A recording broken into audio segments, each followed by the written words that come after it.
करायचा हा एक मोठा प्रश्न आहे. मुळात अशा प्रकारच्या वारंवार चर्चा होणं, हे दीर्घकाळ चर्चा होणं हे चुकीचं आहे. आणि या संदर्भामध्ये राष्ट्रवादी पक्षाने त्यांच्या पक्षातल्या नेत्यांनी या संदर्भामध्ये स्पष्ट स्वरूपाची भूमिका सांगितली आहे. जयंत पाटील साहेब हे का भेटायला गेले याचं उत्तर, वर्षा निवासस्थानी का गेले याचं उत्तर त्यांनी दिलंय. सुप्रियाताईंनी देखील या संदर्भामध्ये इंडिया अलायन्स बैठकीमध्ये आम्ही एकत्रित बसून चर्चा करू असंही सांगितलंय. मात्र तरी देखील आता या चर्चा थांबत नाही. मला असं वाटतं की त्यांच्या बोलण्यावर आपल्याला विश्वास ठेवायला काही हरकत नाही. आणि हा त्यांच्यावर आपण विश्वास ठेवत नसल्यामुळे जणू काही आता ओपन सिक्रेट झालंय अशा प्रकारचं एक वातावरण तयार केलंय. अशा प्रकारचं चित्र हे राजकीय दृष्टिकोनातून काही योग्य आहे.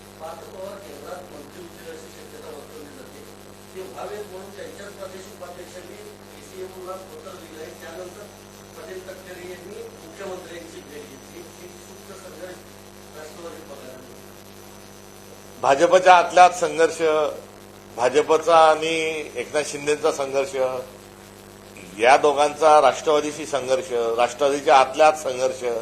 त्यामुळे आता हे सत्ताधारी पक्ष जे आहेत हे महाराष्ट्राच्या करमणुकीचा जणू यांनी काही ठेकाच घेतला आहे असं म्हणायला काही हरकत नाही. त्यामुळे हा वगनाट्य आहे का, हा तमाशा आहे का, महाराष्ट्राची हास्यजत्रा बंद करून आता यांच्यावरच सर्व एपिसोड सुरू करावेत असा एक फार मोठा प्रश्न हा महाराष्ट्राला पडला आहे.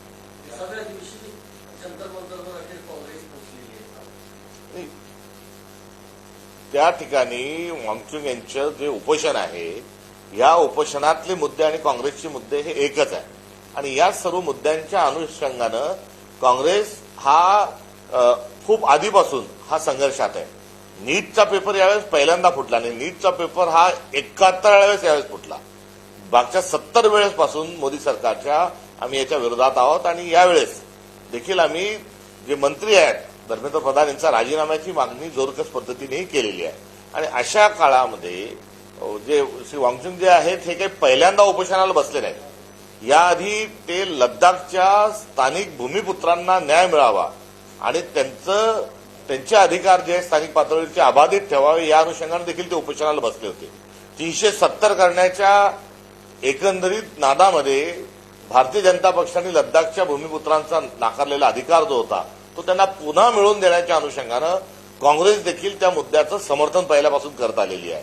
आणि आता उपोषणाला बसल्यावर आज जरी आमचे त्या ठिकाणी कोणी प्रतिनिधी गेले असतील तरी त्यांच्या मुद्द्यांशी आम्ही सहमत आणि आमचे आणि त्यांचे मुद्दे एकच होते. मात्र राहुल गांधी आणि काँग्रेस यंदा त्या आंदोलनाशी जोडून बघण्याची आवश्यकता नाही. मूळ मुद्दा आहे की मोदी का नाही गेले, मूळ मुद्दा आहे की मंत्र्यांनी राजीनामा का नाही दिला. त्यामुळे मूळ मुद्दा जो आहे मोदी का नाही गेले, मोदींनी का दखल घेतली नाही, मोदींनी या संदर्भात मन की बात का केली नाही हे आपण विचारायला तयार नाही. काँग्रेस गेली का नाही गेली का, राहुल गांधी काय म्हणतात, म्हणजे एकंदरीत मुद्दा सोडून दुसरीकडे भरकटण्याचं जे कौशल्य भारतीय जनता पक्षांनी काही हस्तकांना सोबत घेऊन जे चालवलंय त्याची प्रचिती या निमित्तानं मात्र येते.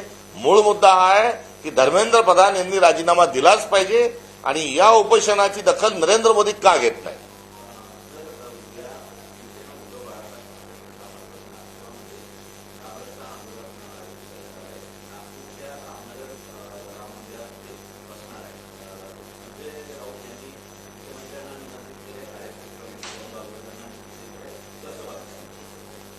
रामाच्या एकंदरीत मंदिरामध्ये जी काही चोरी झाली आहे फार मोठ्या प्रमाणावर आहे. आणि हे चोरी करणारे राष्ट्रीय स्वयंसेवक संघाचे स्वयंसेवक होते. चोरी करणारे जे आहेत ते भारतीय जनता पक्षाशी घनिष्ठ संबंधित होते. चोरी करणारे जे आहेत यांची नियुक्ती देशाचे पंतप्रधान नरेंद्र मोदी यांनी केली आहे. नरेंद्र मोदींनीच राम मंदिराचं भूमिपूजन केलंय, नरेंद्र मोदींनीच राम मंदिराचं उद्घाटन केलंय आणि नरेंद्र मोदींनीच माहितीच्या अधिकारापासून राम मंदिराचा कारभार वेगळा ठेवलेला आहे. एवढं सगळं नरेंद्र मोदी आणि राष्ट्रीय स्वयंसेवक संघ करत असताना चोरी झाल्याच्या बाबतीत चुप्पी का साधलेली आहे.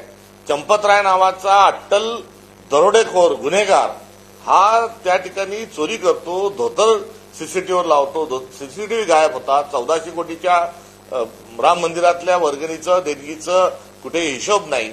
ज्या विठा असंख्य भारतातून तयार झाल्या त्याचा कुठे नामोनिशाण नाही. 200 कोटीच्या चांदी सिटी समाजाची ती दिसत नाही. अनेक जडे व्यवहारात हे कुठेतरी गायब झालेले आहेत. एवढ्या कोट्यावधीचा भ्रष्टाचार असताना एक थातूर मातूर एसआयटी केली आहे. त्या एसआयटीची हैसियत काय, त्या एसआयटीची अवकात काय, तर ते ताटाखालचे दोन मांजर असणारे दोन अधिकारी त्यात नियुक्त केले.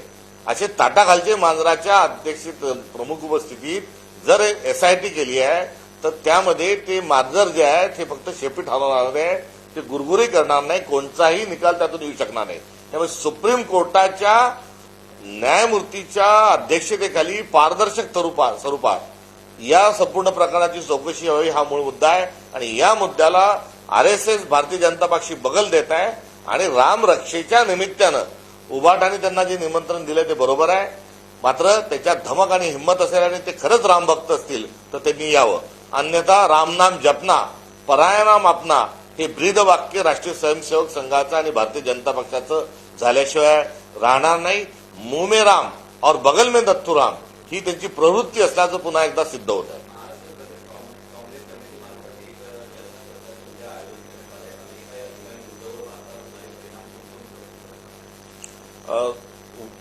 या संदर्भात चर्चा झाली पाहिजे. भारताच्या नागरिकांपुढे सगळी बाजू आली पाहिजे. आपल्या देशाची जी एक परंपरा आहे, आपल्या देशाची जी शक्तिस्थान आहेत ती आपण ओळखून आपण सत्यावर पडदा न टाकता आपण पुढे गेलं पाहिजे. डोळं असून आपण पुढे गेलं पाहिजे. आता विश्वात्मके देवे ही आपली आध्यात्मिक भूमिका आहे. तर पंडित जवाहरलाल नेहरूंसारख्या माणसांनी जगातल्या सर्व देशांनी एकत्र येऊन कुठेतरी अहिंसक पद्धतीने पुढे गेलं पाहिजे याचं बीजारोपण केलं. तर नॉन व्हायलन्स मुवमेंट सारखी एक मुवमेंट इंदिरा गांधी सारख्या एका व्यक्तिमत्वानं ती पुढे नेली.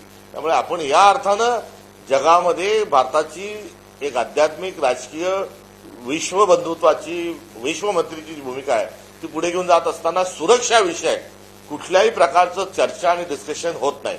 त्यामुळे वर्क लोकली आणि थिंक ग्लोबली हा जो भारतीय माणसाचं जे मनमस्तिष्क असलं पाहिजे तिथे आपण कुठेतरी जात नाही. विश्वगुरूसारख्या थोतांड घोषणा दिल्या जातात आणि त्यावर आपण खरोखर बलसागर भारत हो विश्वात शोभने राहो हे मूल्य जोपासण्यामध्ये कुठेतरी कमी पडतोय.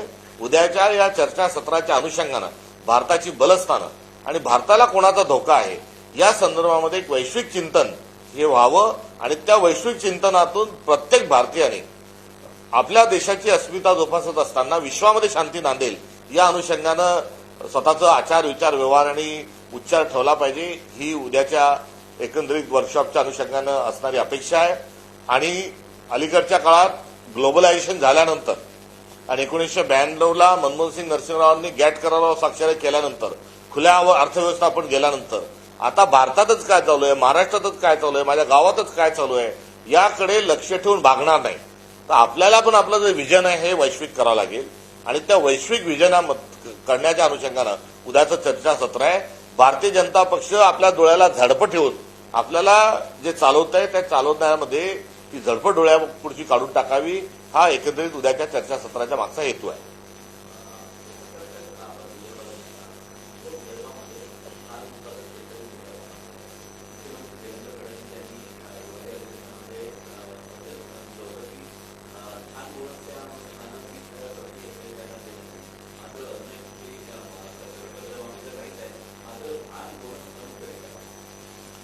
आपण सांगितल्यानुसार मागच्या अधिवेशनामध्ये देवेंद्र फडणवीसांनी वचन दिलं, पण जिथे देवेंद्र फडणवीस वचन देतात तिथे नक्की घात आहे, नक्की धोका आहे आणि आता पाठीत खंजीर खुपसला जाणार आहे याची खात्री सर्वांना बाळगावं लागेल. अशा प्रकारचं एकंदरीत त्यांचं चरित्र आता हे महाराष्ट्रामध्ये मुख्यमंत्री म्हणून निर्माण झालेलं आहे. त्यामुळे त्यांनी जसे बोलले तसा चालय त्याची वंदावी पावले अशी म्हण आहे.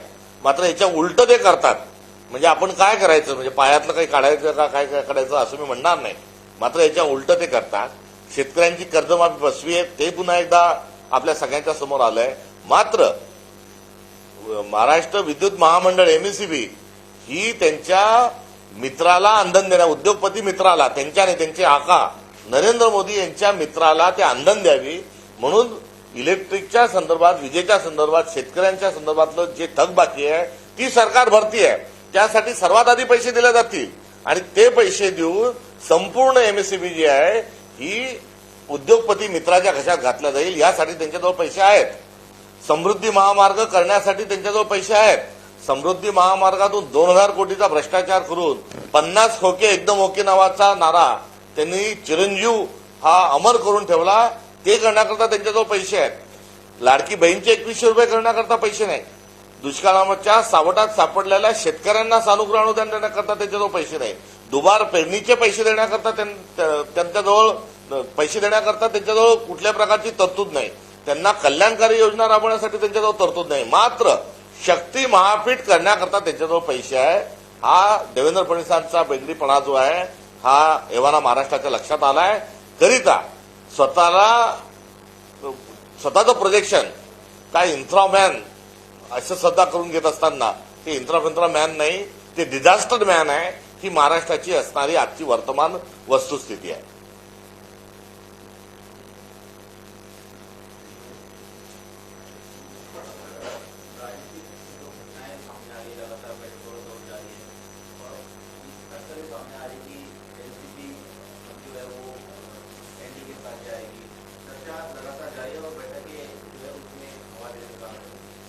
लगातार इस प्रकार से चर्चा हो रही है. सुबह दोपहर शाम अलग अलग खबरें जो आ रही है, ये खबरें आना थोड़ा आश्चर्यकारक है.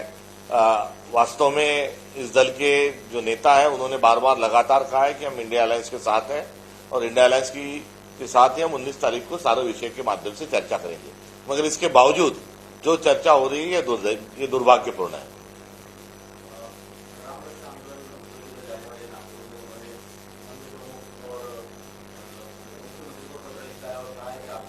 राम नाम जपना पराया नाम अपना, ये राष्ट्रीय स्वयंसेवक संघ का और भारतीय जनता पक्ष का मूल मंत्र है. मुंह में राम और बगल में नथुराम, ये उनका किरदार है. और राम मंदिर में इतनी भयानक कांड होने के बावजूद ना मन की बात के माध्यम से प्राइम मिनिस्टर कुछ बोलने के लिए तैयार है, या राष्ट्रीय स्वयंसेवक संघ ढिंडोरा पीट रहा था कि विश्वस्त मंडल हमारा स्वयंसेवक है, ना उनको राष्ट्रीय स्वयंसेवक संघ निष्कासित करने के लिए तैयार है. तो राम मंदिर का जो भ्रष्टाचार है, ये भ्रष्टाचारियों का सारा संस्कार ये राष्ट्रीय स्वयंसेवक संघ का है और भारतीय जनता पार्टी का ही पाप कि राम मंदिर में चोरी हो रही है. और ऐसे स्थिति में राम की रक्षा करने का एक जो अभियान यूबीटी जो चला रही है उसमें उनको निमंत्रित करना वाजिब है. यदि उनमें हिम्मत है, नैतिकता है, राम के वो भक्त है, तो जरूर उसमें वो पधारेंगे.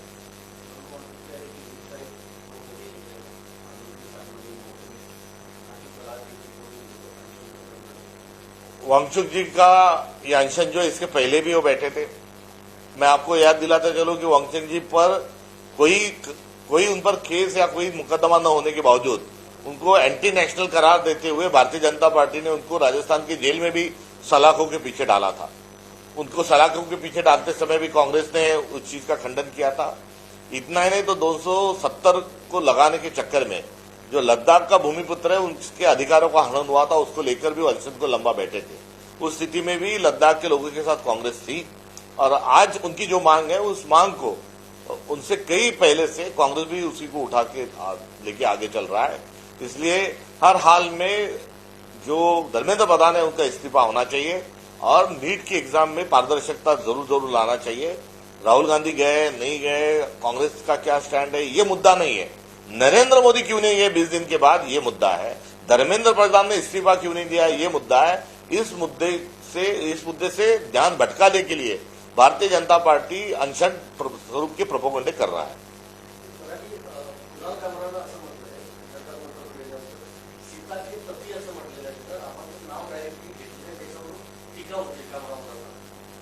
राधेचा पती, सीतेचा पती हे आपल्या असणाऱ्या आध्यात्मिक ठेवी आहे आणि या संदर्भामध्ये सीतामाऊलीच्या पतीच्या संदर्भामध्ये उल्लेख करणं हा काही चुकीच्या अर्थाने घेतलेला नाही. मात्र राम जे आहेत त्याच्यावर आमचीच मालकी आहे असा टेंबा मिरवणाऱ्या लोकांना हे गळे उतरणं अवघड आहे.